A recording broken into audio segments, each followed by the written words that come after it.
Hello everyone, आज मैं आप सबको दूंगी ट्रांसक्रिप्शन नंबर 31 की dictation at the speed of 80 words पर minute. So please be ready for it.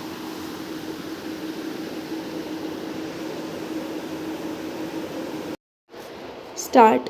Madam Deputy Chairman, the main question for consideration of this House is whether the increase in the passenger fares and in the freights that has been proposed by the Railway Minister should have the support of this House or not.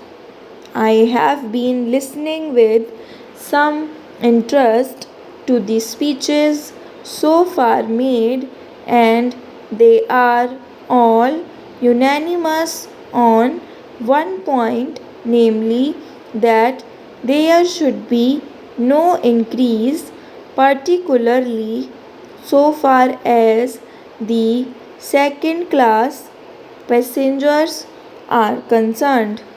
What we have to decide at present is that those friends who have emphasized their opposition to this levy have also said that in view of our developing economy, in view of our developing industrialization, in view of the fact that there is a greater demand for passengers traffic as well as goods traffic, we have to develop our railway system. We have to see that we increase our lines. We have also to see that we double our lines. We have also to see that the production of the locomotives, wagons, and coaches is increased with greater rapidity. Otherwise, we will not be able to meet the demand of the developing economy. It is also agreed that according to the recommendations of the Pay Commission, we all feel that our workers, our laborers are entitled to DA, which will be to the tune of rupees 12 crores. There are no two opinions about it. It is also demanded that so far as amenities to the workers are concerned, regarding their privileges and concessions or the repairs to the stock are concerned, there is very urgent need that we should see that our workers do not strain themselves. An engine driver should not be asked to do work for more than 12 hours. Similarly, others in the railways should also have further concessions so far as leisure rest and leave are concerned. It is also agreed, and it has been emphatically stressed on all hands, that the second class passengers are not getting amenities which they should get. The greater the portion of the income comes from the second class passengers, and the position is that they are not getting their dues by way of rest and comfort which are necessary for them.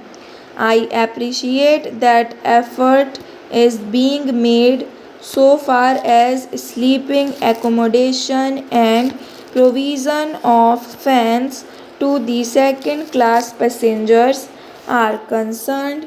Something is being done.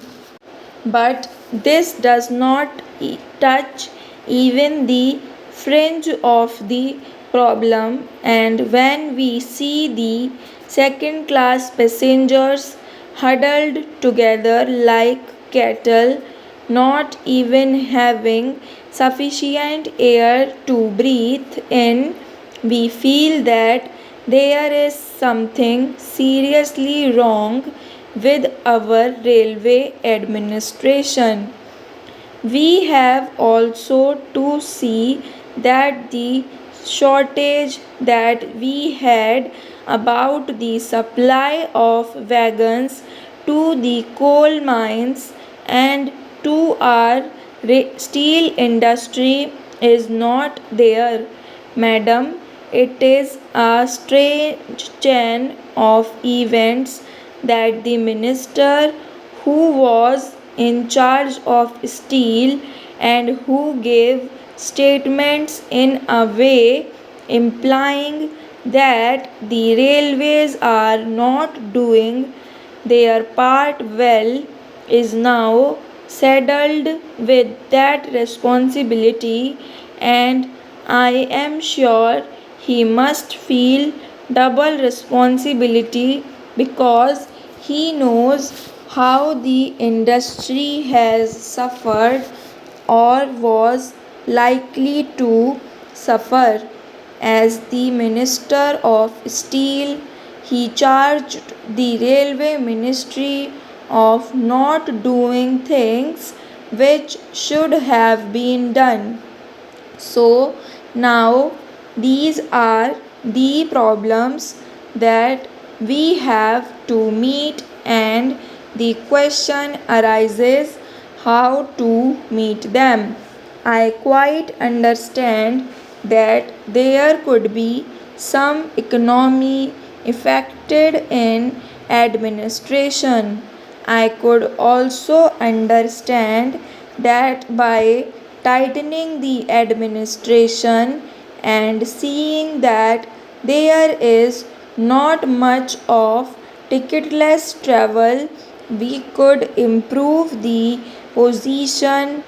I could also understand that by taking effective measures regarding the new responsibility which Parliament has placed on the shoulders of the railway department, namely the liability of a common carrier for goods for which they have provided rupees 2 crores, and by having all these things in mind there could be some reduction in expenditure, but I do not think that reduction would be of a value sufficient to meet the increasing demands of the railways.